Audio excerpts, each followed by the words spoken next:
মানবজাতি তখন ডুবে থাকবে অন্ধকারে, অন্যায়ে, পাপাচারে। আর তখনই কেয়ামতের আলামতগুলো একে একে প্রকাশ পেতে শুরু করবে।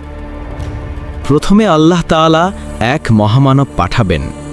তিনি হবেন ইমাম মাহদী আলাইহি। তিনি দুনিয়ায় ন্যায় প্রতিষ্ঠা করবেন, মুসলমানদের নেতৃত্ব দেবেন। এরপর আসবেন ঈসা আলাইহি, যিনি দাজ্জাল নামের এক ভয়ঙ্কর প্রতারককে হত্যা করবেন। দাজ্জাল পৃথিবীতে আসবে নিজেকে খোদা দাবি করে। সে অলৌকিক শক্তি দেখিয়ে মানুষকে বিভ্রান্ত করবে। কিন্তু ঈসা আলাইহি তার হাতেই দাজ্জালের মৃত্যু ঘটাবেন। কিন্তু এরপর আল্লাহর আদেশে ইয়াজুজ মাজুজ বেরিয়ে আসবে।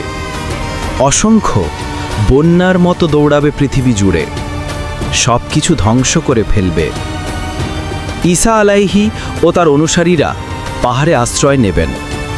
আর আল্লাহর রহমতে এক বিশেষ কীট দ্বারা ইয়াজুজ মাজুজ ধ্বংস হবে।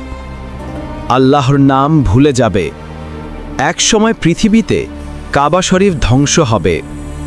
একজন আবিসিনিয়ান ইথিওপিয়ান লোক, যার নাম হবে জুসুয়াইকাইন, সে কাবার গম্বুজ ভেঙে ফেলবে। এরপর সূর্য পশ্চিম দিক থেকে উদিত হবে। তওবা আর গ্রহণ করা হবে না। সব প্রাণী, সব মানুষ মাটিতে লুটিয়ে পড়বে এবং পৃথিবী ডুবে যাবে নীরবতায়।